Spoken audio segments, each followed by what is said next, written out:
But I actually think it's a very important moment when we kick off the B Word project and we're dealing with something as controversial as Robert Mapplethorpe, who's now passed away, that those images, I feel like we were a little bit sanitized this evening. And I think that if we were to show those images, we may be under a slightly different conversation. What do you think? I think that that may be true. It was not my intent to actively exclude that at all. I mean, yeah, I would have totally included that, but I just didn't have the video. Okay. I just want to add one thing. The NEA put out a book about their legacy and their funding throughout those years. And when they got to Mapplethorpe, they included a reproduction of the calla lilies. And then when they got to Serrano, they did something other than Piss Christ. So talk about sanitized records. You know, if you look at that book, you would think, what's all the fuss about? Because I think it's very difficult when we're talking about these issues to see who are in the audience that are familiar with Robert Mapplethorpe's work? And who is familiar with the X portfolio? Just a handful. And I think when you look at these images in the context of what we're discussing tonight, the calla lilies and these fashion photographs and these portraits, you would go, they're not really controversial. In fact, they're not controversial at all. They're not difficult images. But I think it's in the context of what Mapplethorpe did and Serrano did and Annie Sprinkle did and Karen Finley did. That's where I think the world kind of changed. It didn't change around the photograph of a calla lily. I will say that I think that Senator Helms and Senator D'Amato would not like those images that I showed tonight either. You know, I don't think that they would say those are appropriate for children. They would have probably called for the canceling of the exhibition. But certainly, that's part of Mapplethorpe's works. And like I said, it would have been. If it's always the read of the images, or there was an image that was produced about Mapplethorpe from those images, an image in the mind, and the image was that he was a degenerate. And why is he a degenerate? He's engaged in a homosexual activity that they found problematic and threatening. And it's an interesting battle over images that are both put out there and then constructed and produced around something that always kind of twirls around work that wasn't always even seen, but still talked about. I saw that show. In fact, this button, I'm wearing my censorship button for you, and it dates back to the culture wars. It's that old. It dates back to 1990s. Well, nobody ever wants to censor their own work. They always want to censor the other's work, right? I mean, that's what happened in this controversy. Well, I think actually there are moments when artists self-censor. And what drew me to this project was the opportunity to look back. As an historian, that's really important for me. And it's interesting to see the parallels between John D. Rockefeller Jr.'s destruction of Rivera's mural at Rockefeller Center. That's a private commission. Legally, he had the right to destroy the work because he had paid for it. It was his property. So in the US, very often, proprietary rights supersede artists' moral rights. But then all we have to do is look at what happened in December at MoCA with Blue's mural on the wall of MoCA and the decision that Jeffrey Deitch made to remove that mural. So there are clearly parallels, there are also differences, and it's really important to look at each of those instances, which is why this project provides such a fabulous opportunity to do case studies, to look back historically. And I've had people ask me, what is it that you're talking about in your course? And what we're attempting to do is look at legal issues, which are a big part of it. Look at moral issues, because a significant percentage of the discourse around First Amendment rights and censorship is moral discourse. And there are clearly competing moral systems at play here. So understanding those things is really important. Understanding historical context is crucial.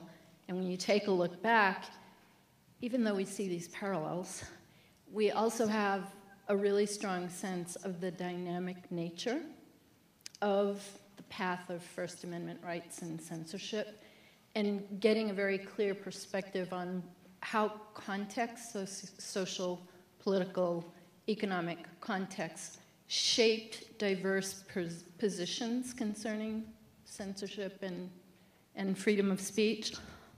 All of that is really interesting to look at, and I think it's a wonderful way for students to sort through what their thoughts are on the issues. It is really important. Kevin made a great point about the role that we should be expecting artists to play, which is to push the envelope, to, how did you put it, to basically take the process of, and take the discussion to the next point where uncensoring is possible. But the other point that I wanted to make, a lot of students who are in the censorship class this semester, or those of you attending all of these events that the B Word Project is sponsoring, you have an opportunity to inform yourselves about diverse points of view on the issues.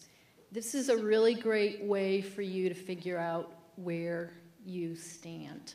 In a sense, you don't have a right to an opinion until you can understand diverse points of view. And so we're undergoing that process here in the department, which is to look at what the various sides have been that have been taken in the process.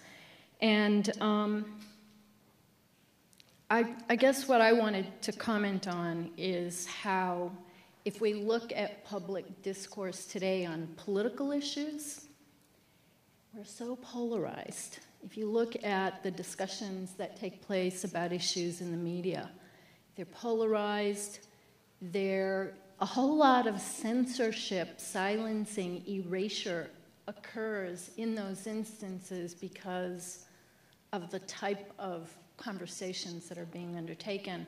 And the next 18 months provides an opportunity for all of us to have a respectful, civil, informed conversation in which we get to think through our position and then act on it. Well, I'm very interested in wondering if the culture wars are still going on.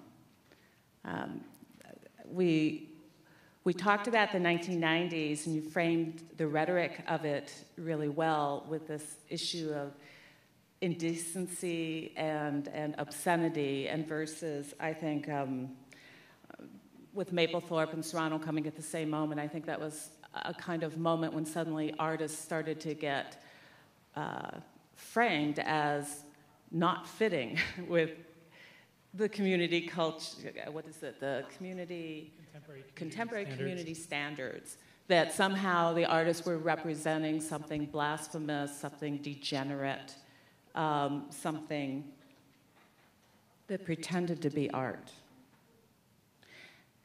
And it was almost a pretext, like the minority was trying to push and peddle their issues through masquerading it as art. So that just suggests that there really is a kind of assumption about what true art is. Well, I don't know if we have contemporary community standards that could even agree to that. But I think maybe the majority would probably, the moral majority would probably say art's beautiful objects, right? Beautiful objects to be admired, to use for decorating, or perhaps used for investment. There's your definition of art. And that just does not line up in any way, shape, or form to the kinds of contemporary art practices that are happening now. We're going to have Daniel J. Martinez coming to our next event. you cannot define what his art is in any easy way, right? I mean, sometimes he's talked about as a cross-media artist, but that doesn't really even begin to get at it. His art involves public interventions. It involves a radical aesthetic discourse, and that involves identity, conscious politics that take on things like race, that take on things like gender, that push art into directions that I think are always going to be clearly difficult for many. And I would just suggest that contemporary art is not for everyone. And it never was. You know, in the 1870s, there were newspaper cartoons warning pregnant women, stay away from impressionist art exhibits. It'll make you go into labor. But can you think of anything more safe for a museum to show right now than a show of Renoir, in a sense? But in its day, Impressionism was not for everyone, and certainly was pushing and stretching that envelope to a great degree. I'm curious about that rhetoric of the 1990s culture wars, and whatever we're in now, when the Smithsonian self-censored and took out a work from the Hide-Seek show, making the Hide-Seek show, which is about difference and desire in American portraiture looking at homosexuality, making that kind of show harder to happen in the future because we'll have this fear, this politics of fear, and that's how I think the rhetoric is changing. This is a post-9/11 world.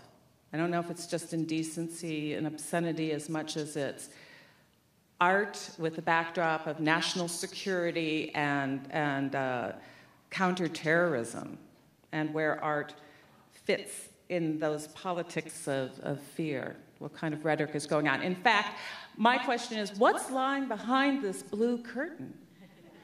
Because when the Attorney General, John Ashcroft, when he was coming on the television broadcasting news about the Patriot Act, behind him in the Hall of Justice was an Art Deco sculpture called The Spirit of Justice. And it showed an allegorical female figure, you know, with her hands raised like this. And she's wearing a classical toga, which meant, of course, her right breast was bared. This was bared right behind John Ashcroft's head. And so as he was talking about the Patriot Act, they started getting very nervous about this bare breast. Post 9/11, this is what they were worrying about. So they spent, I found this detail, they spent $8,000 buying a giant blue curtain, a blue velvet curtain, to cover up the spirit of justice. Is this ironic? So they covered up the spirit of justice as they started to talk about the Patriot Act. And it wasn't too long before an artist got arrested because his work that was questioning bioengineering, genetic codes. His wife suffered a fatal heart attack. He called 911. The paramedics came.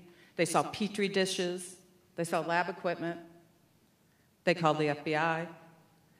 He was detained. His wife's body was confiscated. His books, his computer, his writings. They took his cat. He was teaching at SUNY Buffalo. They went to his office. They went to his home through it. He's had to defend himself again and again, and there was nothing he was making. This was an art project. It was part of an art collective project, trying to function in that ground where art can also be a form of civil disobedience, but it means you have to rethink what you think art is. It's not just a self-contained formal object. It's always an object with a context, an object born out of a community, an object that has to be looked at in terms of all those kinds of connective tissues. So perhaps art's entered the age of terrorism again, but I think we have a new culture wars amongst us, so there's lots to talk about.